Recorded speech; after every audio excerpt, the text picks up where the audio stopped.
Hello everyone, myself Preeti Sharma. I welcome to all of you to my maths YouTube channel Learn Math with Preeti ma'am. Yesterday के videos में हम class 11th की exercise 1.2 complete कर चुके हैं. Today we will start exercise 1.3. Exercise 1.3 completely based है subset and power set and intervals. ठीक है, तो सबसे पहले हम देखेंगे कि सबसेट होता है क्या है. सबसेट क्या है? A set A is said to be subset of set B if every element of A is also an element of B. एक सेट ए को हम सबसेट बोलेंगे किसी दूसरे सेट बी का अगर ए के सभी एलिमेंट बी के अंदर आ जाएं. ठीक है, फॉर एग्जांपल एक सेट मैंने ए लिया है जिसके पास क्या एलिमेंट है 1 3 5 और सेकंड सेट मैंने बी लिया है जिसके पास क्या एलिमेंट है 1 2 3 4 5 6. ठीक है, तो आप देखो ए के सारे एलिमेंट 1 3 5 बी के अंदर है ना, 1 यहाँ पर है, 3 ये रहा और 5 यहाँ पर है. ठीक है, तो ए क्या है? सबसेट है बी का. आप इसको इस तरह से डिनोट करोगे ए सबसेट ऑफ बी. जो ये वाली नोटेशन को कंटेन भी बोलते हैं, इसको आप ऐसे भी बोल सकते हो a is contain in b. A is contain in b, आप इसको ऐसे भी बोल सकते हो. ए स्मॉल सेट है या फिर प्रॉपर सेट भी आप बोल सकते हो. बी आपका सुपर सेट है यानी बड़ा वाला सेट. ठीक है, कुछ इंपॉर्टेंट पॉइंट्स हैं सबसेट से related. Every set is subset of itself. हर सेट अपना खुद का सबसेट होता है. ठीक है, सेकेंड पॉइंट है empty set. Empty set that is phi. Phi is subset of every set. तो जो एम्प्टी सेट है, जो फाई है, वो सभी सेट का सबसेट होता है. अगर आप थर्ड पॉइंट है, अगर आपके सेट के अंदर n एलिमेंट हैं तो उस सेट के 2n सबसेट बनेंगे. अगर आपके पास कोई सेट ए है जिसके पास n एलिमेंट हैं, जिसकी कार्डिनलिटी n है, तो उसके कितने सबसेट होंगे? 2n.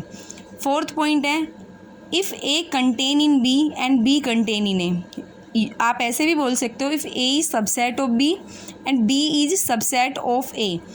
तो वो क्या इम्प्लाइज करता है? A is equal to B and vice versa. आप मतलब रिवर्स भी ट्रू है, कन्वर्स जो इसका होता है. आप इफ़ एंड ओनली इफ़ का साइन भी ले सकते हो. इससे क्या होता है? If A is equal to B then A contain in B and B contain in A. ठीक है, अगर इस तरह रिवर्स कन्वर्स जो है इसका वो भी ट्रू है. Now come to the proper subset. Proper subset में क्या होता है?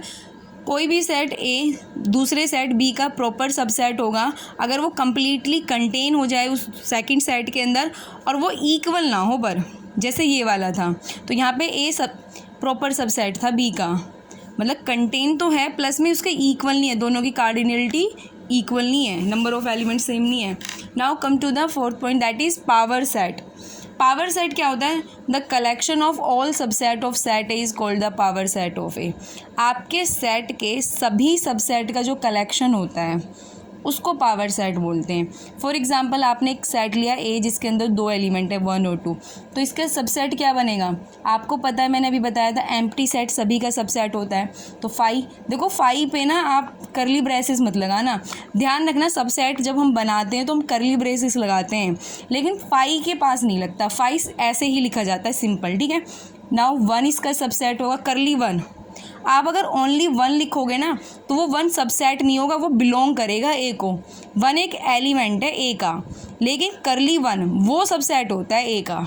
सिमिलरली 2 एलिमेंट है ए का तो बिलोंग करेगा, लेकिन करली 2 वो इसका एक सबसेट होगा. ठीक है, तो 1 इसका सबसेट है, करली 2 इसका सबसेट है और सेट इटसेल्फ यानी ए क्या है 1 2 ये भी इसका सबसेट होगा. तो मैंने कहा था ना अगर कोई सेट है जिसके पास n एलिमेंट है तो उसके सबसेट कितने बनेंगे? 2n. तो हमारे पास यहाँ n की कितनी वैल्यू है? 2. हमारे सेट के पास तो 2 एलिमेंट है यानी उसके सबसेट कितने बनेंगे? 2 दैट इज़ 4. तो 4 बन गए. 5 सिंगलटन 1 सिंगलटन 2 एंड 1 2. तो पावर सेट क्या होता है? Collection of all subset of A set. तो पावर सेट होगा 5 सिंगलटन 1 सिंगलटन 2 एंड 1 2.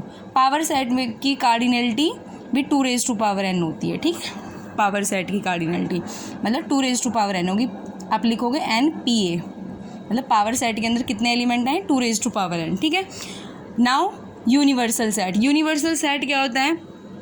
सारे आपके जो सबसेट हैं, जितने भी आपके सेट हैं, उनका जो सुपर सेट होता है वो यूनिवर्सल सेट होता है.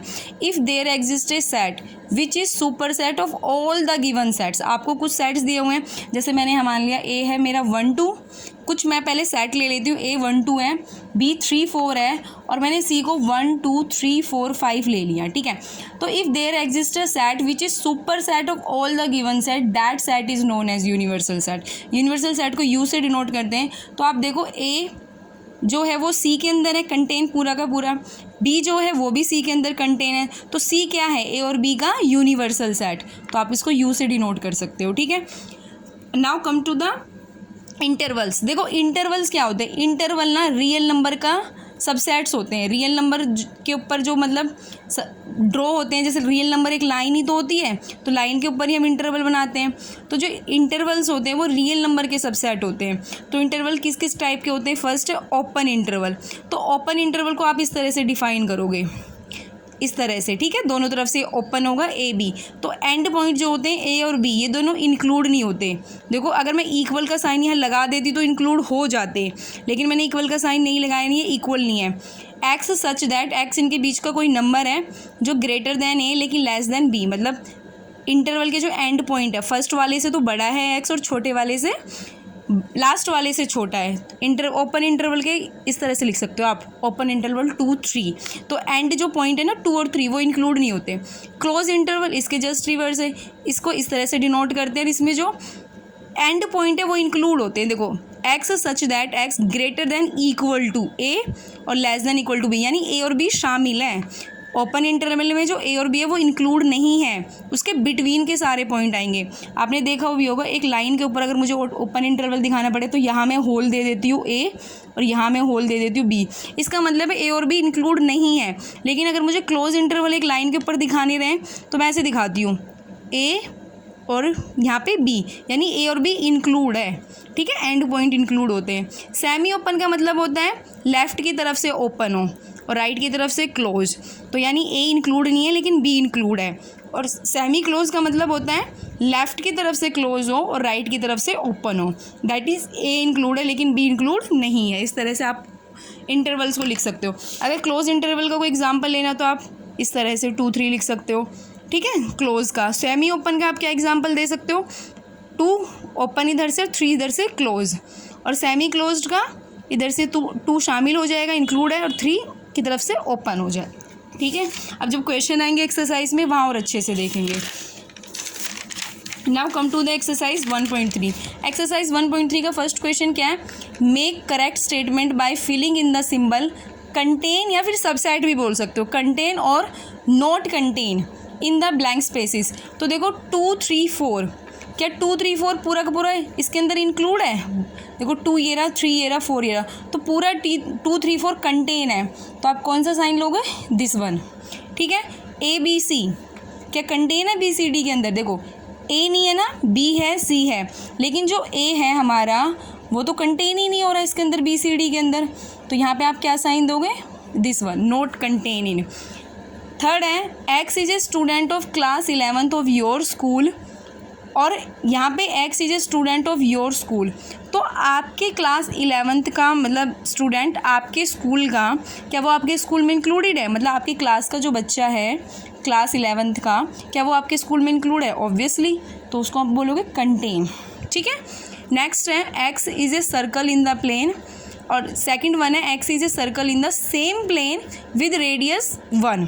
तो आप देखो प्लेन के अंदर मैं कोई सर्कल बनाती हूँ, ठीक है, मानो मैंने ये बना दिया, इसकी रेडियस मैंने लिख दी 1, और मैं एक और सर्कल बनाती हूँ प्लेन के अंदर ही, और मैंने इसकी रेडियस ले ली 2। अब आप ही बताइए अगर ये 2 रेडियस वाला सर्कल है, इसकी रेडियस अगर 2 यूनिट है, क्या वो 1 यूनिट के अंदर कंटेन हो जाएगा, बिल्कुल नहीं भाई, ये तो बड़ा है, ये छोटा रेडियस का है, तो कंटेन नहीं हो सकता, तो आप क्या लिखोगे, नॉट कंटेन।